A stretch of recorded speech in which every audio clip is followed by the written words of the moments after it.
Hello, I'm Tom Richards from Northdoor. Thanks for coming along, and thanks to the Disruptive team for putting this on.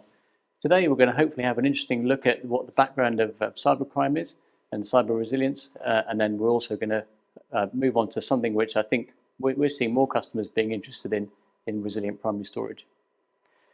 So, to start off, next slide please. Here we go. Start off by going backwards, so to 1989. Might seem a strange place to start, but hopefully it will become clear. So in 1989, a few key things happened. In fact, it was a fairly busy year. So this guy you may recognize, Tim Berners-Lee, was credited with inventing the World Wide Web. The Berlin Wall fell, which signified the start of the end of the Cold War. President Bush, the first President Bush, was signed in as the 41st President of the US. And The Simpsons aired for the first time on the US TV. But in terms of this presentation, the thing that's really important is this guy. You've probably never seen him before, but his name's Joseph Pop. He was a Harvard-educated scholar, and he was being credited with the first ever ransomware attack. So what Joseph did was he sent 20,000 floppy disks out to around the world. And for anybody under the age of 30, this is a floppy disk, save you Googling it. So this floppy disk was sent out to 20,000 biology experts purporting to hold information about the AIDS virus.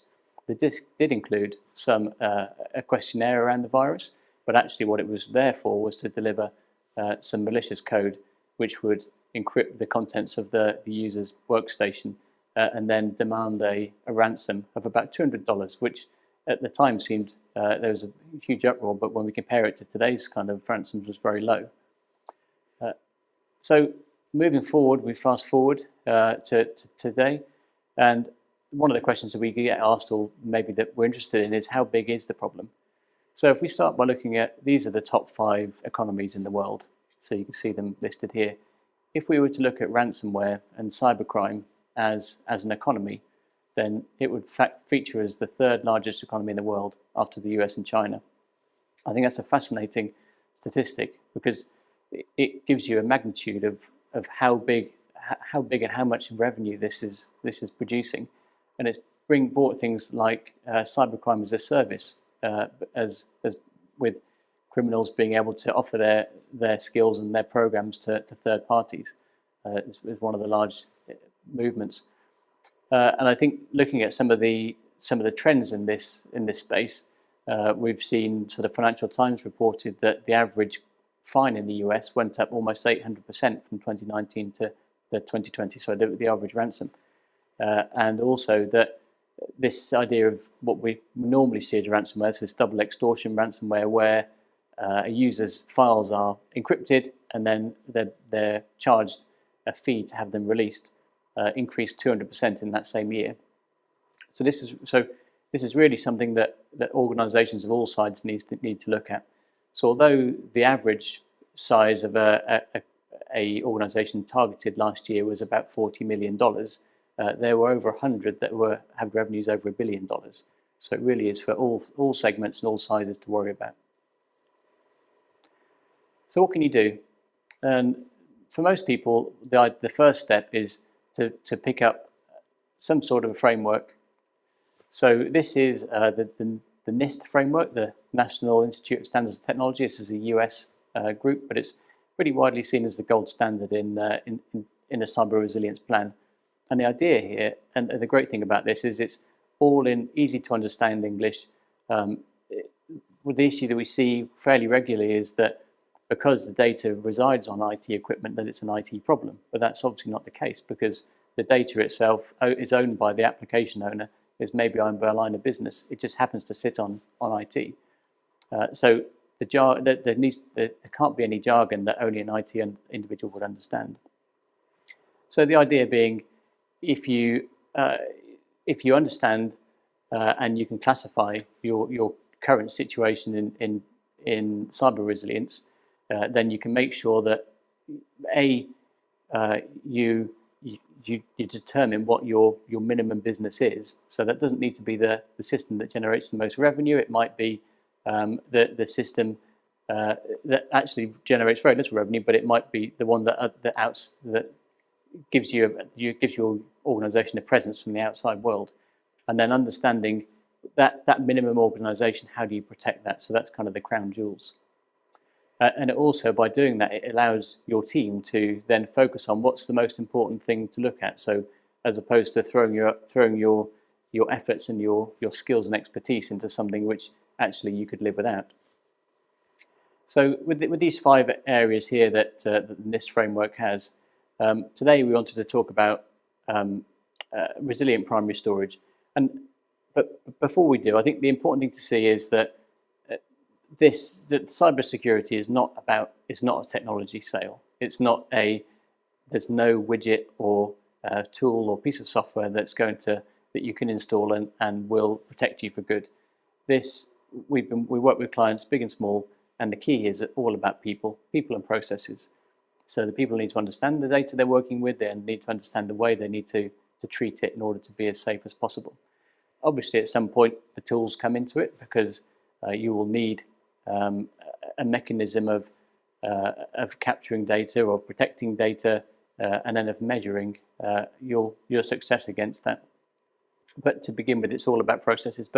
So moving into resilient primary storage, why are we talking about it today? Why are customers coming to us with an interest? And the key, I think, is because we see next slide, please. Sorry, back one. There we go.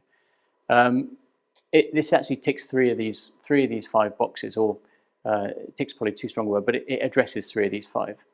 So it's not being able to safeguard protection for your asset, being able to respond, and being able to recover.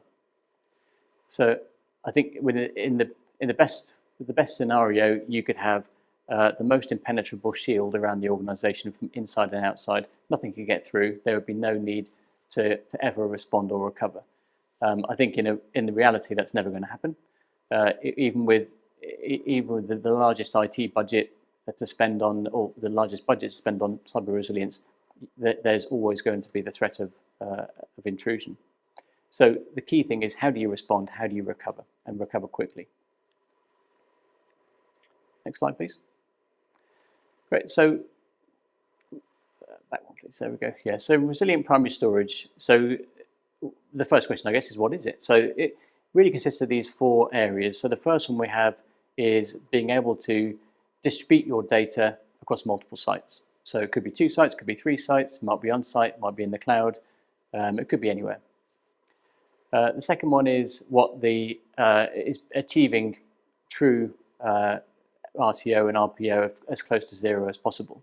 And where this comes from is, as a business, you're undoubtedly either to internal or external clients signing up to an SLA around your data availability. And it's key from an IT perspective to be able to deliver on those business SLAs. The third one, and this is a new one really, is in terms of primary storage, is an immutable copy. So sometimes called an air gap. So traditionally you might think an air gap as being tape. So you physically download the information to a tape, that gets sent off site, nobody can touch it because it's in a vault somewhere else in a warehouse. But what we're talking about here is that air gap but sitting on the same storage that you're at the coalface where your application is working. And the fourth one here is encryption. So encryption is fairly well distributed around the storage arrays these days. The FIPS 140 is again another US regulation level, and that's what you'll normally see some of the large vendors trying to certify against. Okay. So just jumping into the air gap a little bit more. So this is the idea of being able to have copies. So traditionally we've been able to have snapshots. Pretty much every storage array for 10 plus years has had snapshots. But those snapshots are normally owned by whoever takes them, the IT administrator. They can be mounted, they can be changed, they can be deleted without a huge amount of issue. What we're talking about here is having those snapshots but making them immutable. So immutable means they can't be changed. They're isolated despite being on the same primary storage. And the key one is around the separation of duties. So whereas traditionally an IT organization has creates the snapshots, or maybe the line of business user can self-serve their snapshot, what we're talking about here is these copies, their primary purpose is for security compliance. So the team that should own those should be the security compliance team, and because that's a key element of them being able to recover. So what it does mean is that the IT or the line of business or the application owner doesn't have any authority over changing those copies. The next one we've got here is about automation. Obviously, no technology like this will be useful unless we know that it's being taken regularly on time. So, for example, if you had an issue or discovered that you've been affected at 2 p.m., you'd want to know there's a 1 p.m. copy to go back to. And crucially, I think with this air gap on primary storage is the speed of restore. So what we're looking at here is compared to a tape, traditional air gap on a tape, where that might have been that you have to recover the tape, it has to be loaded, the data has to come back. You might be talking about days or weeks to get back to a starting point. Because here the data is on the primary storage, you can get straight back to it and working very, very quickly. Great, so all that's left for me to say really is thank you very much for watching. I think it's interesting to wonder whether Joseph Pop knew what he was starting all that time ago. And it's ironic, I suppose, that the first ransomware coincided with the beginning of the World Wide Web, because obviously that's proliferated a lot of the attacks we've seen now, where we've come a long way from sending a floppy disk. So my contact details are here. I'd love to hear from you if you'd like to continue this conversation. And I hopefully speak to you soon. Enjoy the rest of the event.